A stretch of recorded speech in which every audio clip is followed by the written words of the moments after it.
بسم اللہ الرحمن الرحیم۔ السلام علیکم۔ آج کی ویڈیو میں ہم آپ کو بتانے والے ہیں کہ جنات انسان کے جسم پر کیسے حاوی ہوتے ہیں اور جنات انسان کے کون سے حصے سے جسم میں داخل ہوتے ہیں۔ یہ تمام تفصیلات جاننے کے لیے ہماری آج کی اس ویڈیو کو آخر تک لازمی دیکھیے گا، اور اگر آپ نے ابھی تک ہمارا چینل سبسکرائب نہیں کیا ہے تو ابھی سبسکرائب کر لیں، ساتھ میں بیل نوٹیفیکیشن کو ضرور آن کر لیجئے گا تاکہ لیٹسٹ اپلوڈ ہونے والی ویڈیوز آپ تک بر وقت پہنچتی رہے۔ تو چلیے دوستو شروع کرتے ہیں اپنی آج کی ویڈیو۔ دوستو اللہ تعالیٰ نے کئی مخلوقات کو پیدا کیا۔ اس جہان میں دو مخلوقات ایسی ہیں جن کی ہدایت کے لیے اللہ تعالیٰ نے کم و بیش 1,24,000 انبیاء کرام اور رسول مبعوث فرمائے۔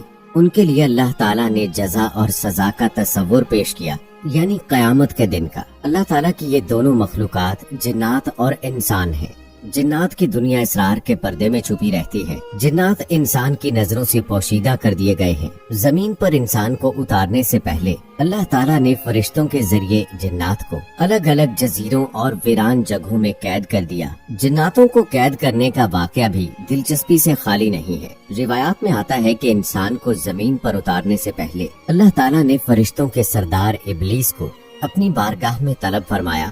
ابلیس جناتوں میں سے تھا اور آگ سے پیدا کیا گیا تھا اور اللہ تعالیٰ کے نہایت برگزیدہ فرشتوں میں شمار ہوتا تھا۔ اس کو اللہ تعالیٰ نے اس قدر علم عطا کر رکھا تھا کہ وہ اس علم کی بنیاد پر فرشتوں کا سردار بنا۔ ابلیس کو حکم دیا گیا کہ فرشتوں کی جماعت کے ساتھ زمین پر اترو، اور جنات جو زمین پر فساد اور لڑائی جھگڑوں میں مشغول ہیں انہیں ویران جزیروں اور پہاڑی علاقوں میں قید کر دو۔ یہ خاص مقررہ وقت تک وہاں پر قید رہیں گے۔ ابلیس بارگاہ الہی سے فرشتوں کی ایک جماعت کے ساتھ اللہ کا حکم لے کر زمین پر اترا اور جنات کو نہایت ہی کم وقت میں مختلف جزیروں اور پہاڑی علاقوں میں قید کر دیا، جو ایک روایت کے مطابق حضرت سلیمان علیہ السلام کے دور تک قید رہے، اور پھر اللہ تعالیٰ کے حکم کے تحت انہیں آزادی ملی اور وہ دنیا میں چلنے پھرنے لگے۔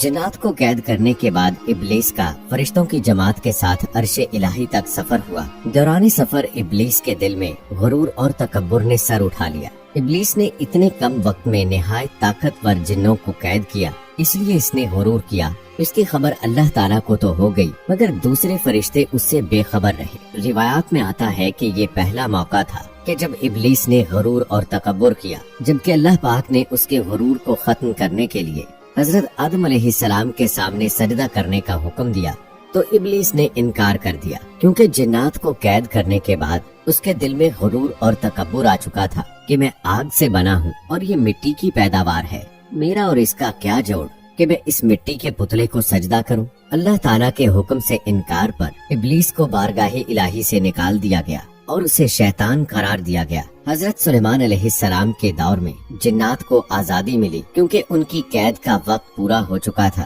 جس کے بعد جنات قید سے نکل کر دوبارہ زمین پر فساد برپا کرنے لگے۔ حضرت سلیمان علیہ السلام کے معجزات میں سے ایک معجزہ یہ بھی تھا کہ آپ شیطان جنات کو قابو کر لیتے اور انہیں سزا کے طور پر دوبارہ قید میں ڈال دیتے۔ مسجد جن مسجد حرام کے شمال کی جانب 3 کلومیٹر کی مسافت پر واقع تاریخ اسلام کی عظیم یادگار سمجھی جاتی ہے۔ تاریخ کی کتابوں میں اس کی شہرت کے اور بھی کئی واقعات ملتے ہیں، اور اس کی سب سے بڑی وجہ یہ ہے کہ یہاں پر حضور نبی اکرم صلی اللہ علیہ وآلہ وسلم کے ہاتھ پر جنات کی ایک جماعت کا قبول اسلام کا واقعہ ہے۔ یہاں پر نبی کریم صلی اللہ علیہ وآلہ وسلم کے ہاتھ پر جنات کی ایک جماعت نے اسلام قبول کیا تھا۔ مسجد الحرام کے شمال میں 3000 میٹر کے فاصلے پر جہاں آج مسجد جن موجود ہے، وہاں پر جنات کے ایک گروہ نے نہ صرف اسلام قبول کیا بلکہ آپ صلی اللہ علیہ وآلہ وسلم سے قرآن پاک بھی سنا۔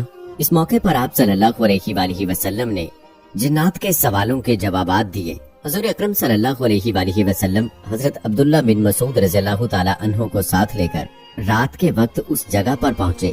آپ نے عبداللہ بن مسعود رضی اللہ تعالی عنہ کو ایک خاص مقام سے آگے بڑھنے سے منع فرمایا تاکہ کہیں جنات انہیں نقصان نہ پہنچا دے۔ پھر آپ کی ملاقات جن کے گروہ سے ہوئی جنہوں نے اسلام قبول کیا، اور آپ صلی اللہ علیہ وآلہ وسلم سے اسلامی تعلیمات حاصل کرنے کے بعد واپس چلے گئے۔ قرآن پاک کی سورہ جن وہیں اور اسی واقعے کے تناظر میں نازل ہوئی، اسی لیے وہاں ایک مسجد تعمیر کی گئی جسے مسجد جن کا نام دیا گیا۔ وقت کے ساتھ ساتھ مسجد کا ڈیزائن بھی بدلتا گیا، مگر اس کے قیام کا واقعہ آج تک مسلمانوں کے دل میں تازہ ہے۔